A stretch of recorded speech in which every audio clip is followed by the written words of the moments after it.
So apparently I didn't do a video last week. And apparently I also didn't even notice. Not really.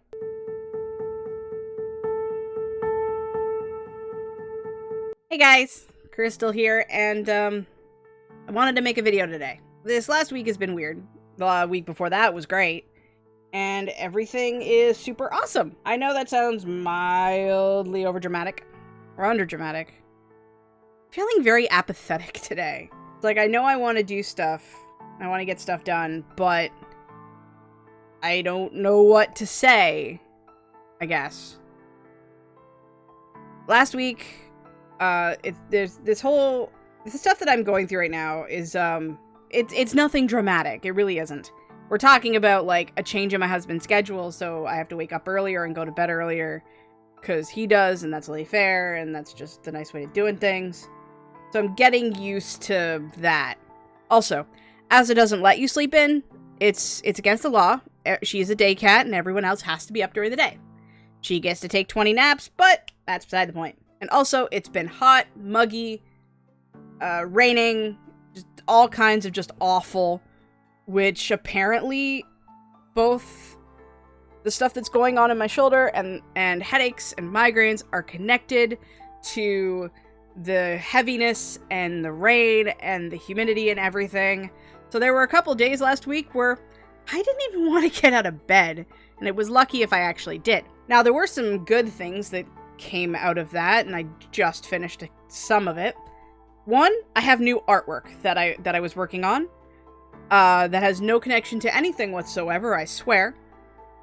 I was playing around with Hero Forge, and I've got a couple new mini designs done up. Also, they have no connection to anything whatsoever. I just finished procrastinating my way through Cirque du Freak, A Living Nightmare, because we're reading it for the Nostalgia Train book club, created by the absolutely wonderful Violet. Her channel is somewhere here. And also, real quick, side tangent.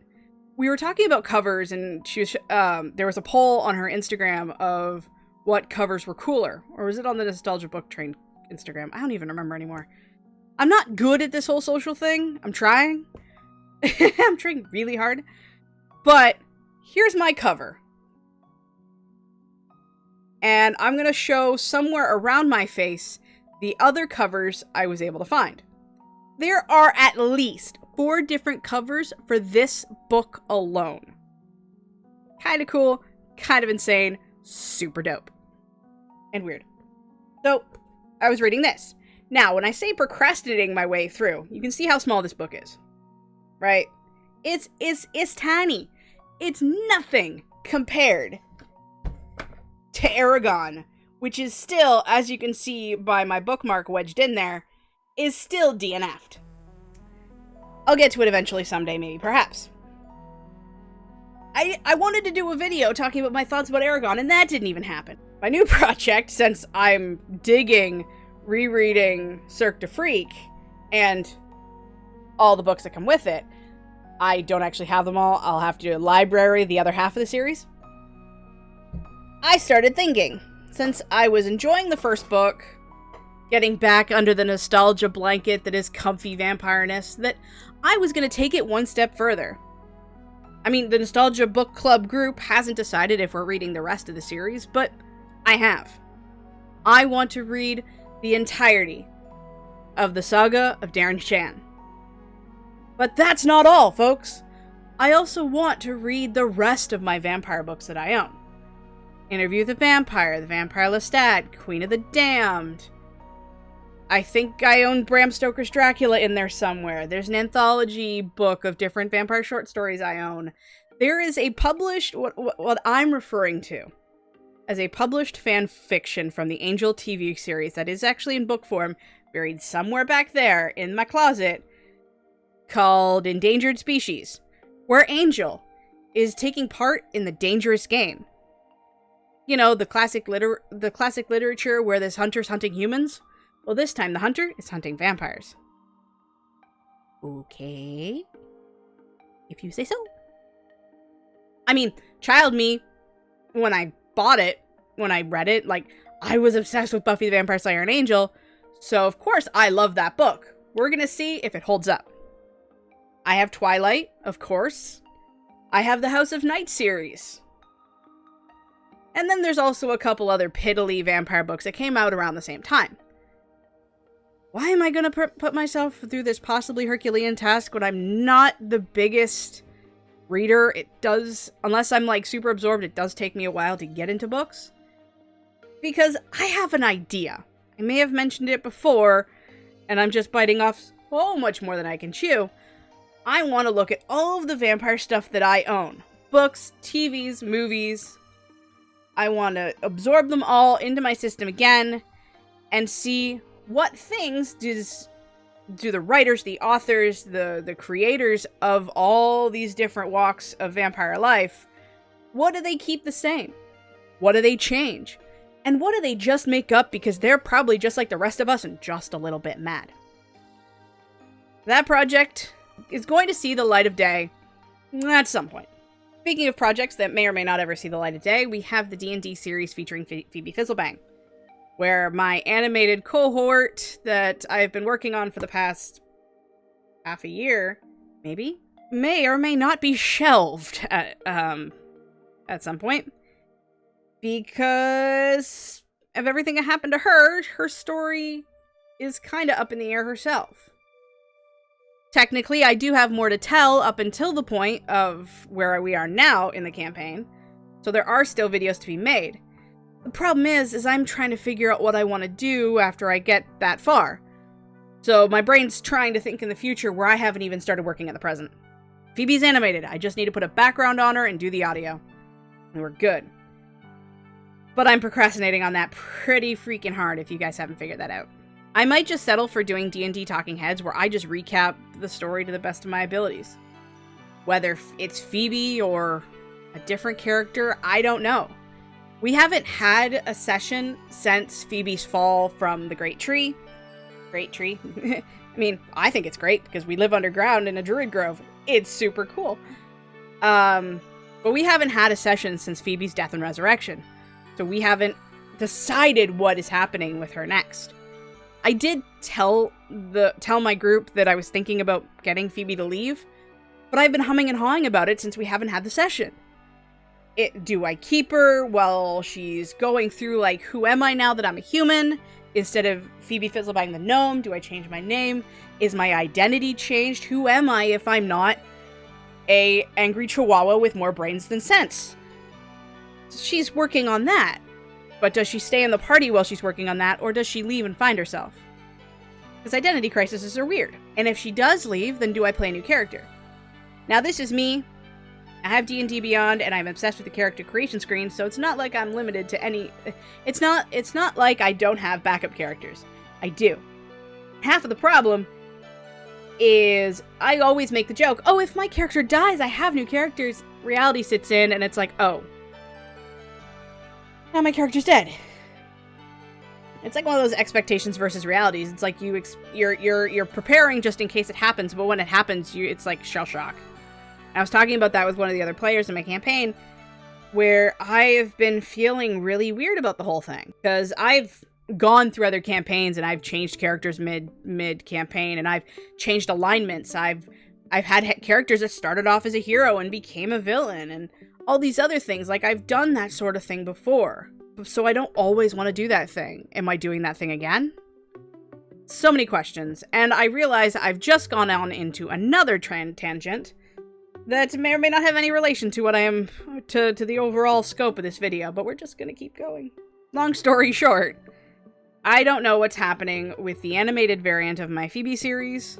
I've also been working on Project Incarnate, where I'm coming to the vast realization that the knowledge I have in my head is not nearly as wide as the knowledge that I want, and is not one of those, like, oh, I'll just research and learn a thing and figure out how to make it work.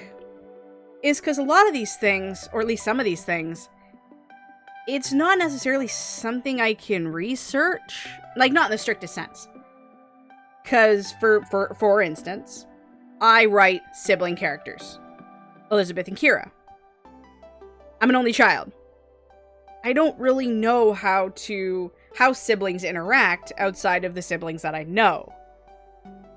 And I don't see the siblings that I know very often. I mean, thank God for my critique partners who have siblings and have helped me out with some of the dialogue. Love you. And then there's also social professions. Well, not social professions. Like police officers. I know there's a word for it, but police officers. I have a police officer in Chapter 3. In one draft of this particular scene, I had it, police officer shows up, Charles is introducing himself and hands over the license, which isn't realistic, they don't do that. The officer comes inside, they don't do that. I took all of my knowledge from what I've seen in movies and TV officers, and there's a lot of misconceptions that the TV writers do because it's more flavorful, I guess. Like, we have to wait 24 hours for a missing persons report. Lie.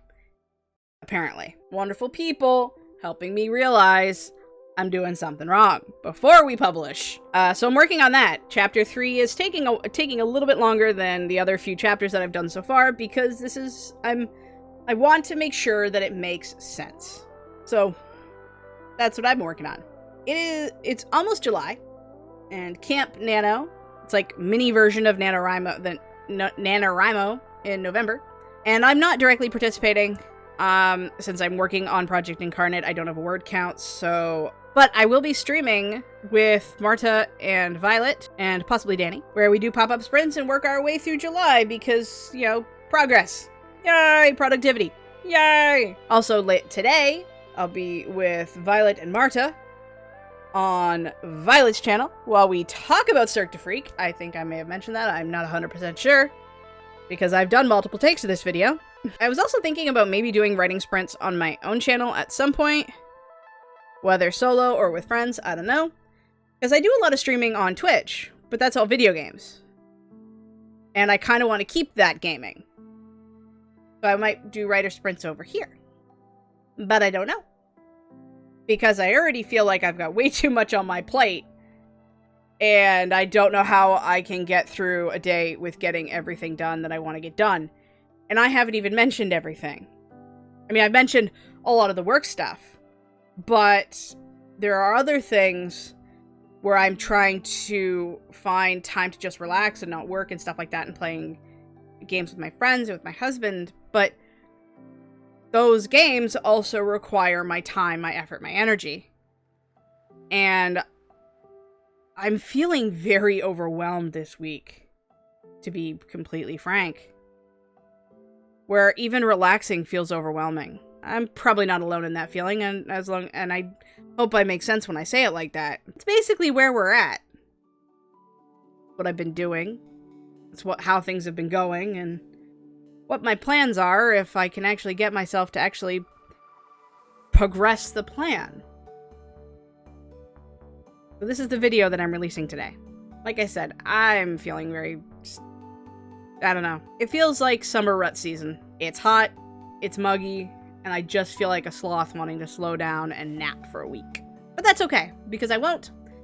I have things that I need to get done. And yes, I'm losing my train of thought now, so I think we're gonna go on to the end of the part where I sound like every other YouTuber. Thank you so much for watching.